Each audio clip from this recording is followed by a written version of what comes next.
Hey guys, इस video में हम ट्रांसफ़र फंक्शन के बारे में थोड़ा सा बेसिक जानेंगे। क्या क्या ट्रांसफ़र फंक्शन किसका फंक्शन होता है। ठीक है, तो जो ट्रांसफ़र फंक्शन होता है वो हमारा एस डोमेन में होता है। ठीक है, वो एस का फंक्शन होता है। जैसे कि आपने हर जगह देखा होगा, मैंने टी ऑफ एस लिखा है। ठीक है, तो वो मैंने इसलिए लिखा है क्योंकि हम जो भी ट्रांसफ़र फंक्शन लेते हैं वो हमारा लाप्लास में, पहले हम जो भी हमारी सर्किट होती है वो लाप्लास में कन्वर्ट करके ली जाती है ट्रांसफ़र फंक्शन। ठीक है, तो इसलिए वो जो चीज़ें होती है आपकी एस डोमेन में होती है। और एस डोमेन के बारे में आपने पढ़ा होगा। उस एस डोमेन जो होता है आपका सिग्मा प्लस जे ओमेगा होता है। इसमें सिग्मा इसकी रियल वैल्यू है, ओमेगा जो होता है इसकी इमेजनरी वैल्यू है। ओके, तो इसलिए मैंने यहाँ पे हर जगह जहाँ भी ट्रांसफ़र फंक्शन यूज़ किया था वहाँ पे मैंने N of S by D of S, यानी नोमेटर में एस का फंक्शन डिवाइड बाई डिनोमिनेटर में भी एस के फंक्शन होंगे। Okay, N is equal to आपका ये ट्रांसफ़र फंक्शन था। अब अगर मान लीजिए कि हमें ट्रांसफ़र फंक्शन फाइंड आउट करना है कि हमारी सर्किट दी है। ठीक है, आरसी सर्किट दी है, तो उसका अगर इनपुट मान लीजिए वी ऑफ आई टी है जो कि टाइम के साथ वेरी हो रहा है, और ये आउटपुट है वो भी टाइम के साथ वेरी है। ओके, नाउ अगर हम इसका ट्रांसफ़र फंक्शन अगर हमें फाइंड आउट करना होगा, ट्रांसफ़र फंक्शन क्या होता है, आउटपुट बाय इनपुट। तो अगर हमें output by input find out करना होगा तो हम सबसे पहले क्या करेंगे, इस सर्किट को लाप्लास ट्रांसफर के थ्रू कन्वर्ट करेंगे। ओके, तो आर का लाप्लास ट्रांसफर, आर तो एक कांस्टेंट वैल्यू है तो इसका लाप्लास ट्रांसफॉर्म कुछ नहीं होगा, आर होगा डायरेक्ट। ठीक है, कांस्टेंट ही होता है। एंड सी आपको पता है कि इसका जो लाप्लास ट्रांसफॉर्म है, जो इसकी इम्पिडेंस जो होती है वो 1/SC होती है। ओके, आपने नेटवर्क में पढ़ा होगा। एंड अब इस पर जो आउटपुट आएगा वो V naught of S, something S का फंक्शन आएगा। हमें चूँकि पता तो नहीं टी का फंक्शन क्या है यहाँ पे, तो डायरेक्ट हमने एस लिख दिया। ठीक है, जो भी आएगा एस का कोई फंक्शन आएगा।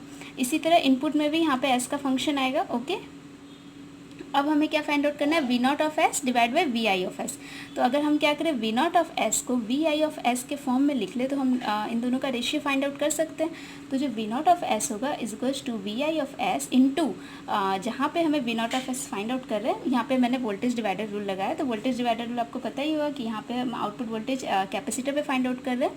तो इनपुट वोल्टेज इंटू कैपेसिटर का इम्पीडेंस डिवाइड बाई रेजिस्टेंस, मतलब टोटल इम्पीडेंस, तो रेजिस्टेंस प्लस कैपेसिटर का इम्पीडेंस। ठीक है, और इससे जब हम रेशियो निकालेंगे तो ये आ रहा है 1/1 प्लस एस आर सी। तो आप देख सकते हैं ये जो हमारा आया है यही हमारा क्या है, टी ऑफ एस है, और ये फंक्शन ऑफ एस है। इसलिए हमने जहाँ भी यूज़ किया वो फंक्शन ऑफ एस किया है। ओके, तो ये आपको क्लियर हो गया होगा क्यों हम फंक्शन ऑफ एस यूज़ कर रहे हैं। अब हम ये देखते हैं कि पोल और जीरो के बारे में थोड़ा सा देख लेते हैं, क्योंकि कुछ बच्चों को कन्फ्यूज़न हुई थी पोल जीरो में।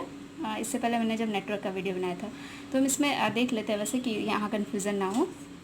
तो अगर मान लीजिए कि टी ऑफ एस हमारा फंक्शन है कुछ भी एस का, जिसमें न्यूमरेटर है s+1 एंड डिनोमिनेटर s+2 और s+3। अगर हम न्यूमरेटर के रूट्स को निकालें, यानी रूट्स निकालने के लिए क्या करना होगा, इक्वेशन को जीरो। तो ऊपर की इक्वेशन क्या है, s+1, अगर हम इसे जीरो कर दें तो क्या होगा, s+1 is equals to zero, s is equals to value क्या आएगी, -1। अब अगर इस -1 को हम यहाँ पुट करें तो -1 + 1 क्या होगा, जीरो, -1 + 2 -1, -1 + 3 -2। ठीक है, और यहाँ पे क्या हो जाएगा 1, 1 × 2 और ऊपर जीरो, तो जीरो डिवाइड बाई 2 कितना हो जाएगा, 2 जीरो हो जाएगा। तो अगर यहाँ पे हम -1 रख रहे हैं तो हमारे ट्रांसफर फंक्शन की वैल्यू क्या आ रही है, जीरो आ रही है। इसीलिए न्यूमरेटर के जो रूट्स होते हैं उसे हम कहते हैं जीरो। क्यों, क्योंकि न्यूमरेटर के रूट्स को अगर हम ट्रांसफर फंक्शन में पुट कर दें तो वैल्यू क्या हो जाएगी ट्रांसफर फंक्शन की, जीरो हो जाएगी। दैट्स वाई हम लोग इसे जीरोस कहते हैं, न्यूमरेटर के रूट्स को। ओके, इसी तरह अगर हम डिनोमिनेटर का रूट्स फाइंड आउट करें तो क्या आएगा, s is equals to -2 and -3। And इस वैल्यू को जब हम पुट करेंगे, तो जब हम -2 पुट करेंगे तो वैल्यू क्या आएगी आपकी, इन्फिनिटी आएगी। ट्रांसफर फंक्शन ऑफ -2 पुट करके देखिए, -2 + 2 जीरो हो जाएगा, और आपको पता है 1/0 क्या होता है, इन्फिनिटी होता है। इसी तरह -3 भी पुट करेंगे तो भी इन्फिनिटी आएगा। तो इन्फिनिटी आने के कारण हम इसे पोल कहते हैं। पोल कहने का कुछ रीज़न ऐसा भी है कि जब इन्फिनिटी आता है तो इन्फिनिटी को हम कैसे सॉल्व करते हैं, कुछ इस तरह से इम्पल्स फंक्शन के रूप में शो करते हैं। इन्फिनिटी वैल्यू मतलब एकदम हाई वैल्यू, तो हम इस तरह से एरोज में शो करते हैं, तो it just look like pole. That's why हम लोग इसे पोल कहते हैं। ठीक है, और इसको हम जब रिप्रेजेंट करते हैं एस प्लेन में, ठीक है, एस प्लेन में रिप्रेजेंट करना होगा, आप कैसे करोगे, एस की वैल्यू को रिप्रेजेंट करोगे एस प्लेन में, तो आपको पता है उसमें एक रियल वैल्यू होती है एस की, सिग्मा, ये रियल एक्सिस है, और ये इमेजनरी एक्सिस है जिसपे हम जे ओमेगा लिखते हैं। ठीक है, तो अभी तो हमारी सिर्फ रियल वैल्यू, तो कहाँ पर प्रेजेंट होगा, यहाँ पे। जीरो को हम कैसे प्रेजेंट करेंगे, एक सर्कल के रूप में, और पोल को प्रेजेंट करेंगे एक क्रॉस के रूप में। ओके, अब हम ऐसे तो पोल प्रेजेंट करें तो काफ़ी दिक्कत होगी, इसलिए हम ऐसे प्रेजेंट करेंगे। ओके, तो ये हमारा हो गया, -2 पे पोल था, -3 पे भी पोल था, और -1 पे क्या था, जीरो था। तो अब आपको क्लियर हो गया होगा कि पोल और जीरो क्या है। आपका जीरो जो है वो न्यूमरेटर का रूट से और पोल क्या है आपका डिनोमिनेटर का रूट से। Okay okay, thank you guys. अगर आपको मेरा वीडियो अच्छा लगा हो तो प्लीज़ इसे लाइक एंड सब्सक्राइब जरूर कीजिएगा। Okay, thank you.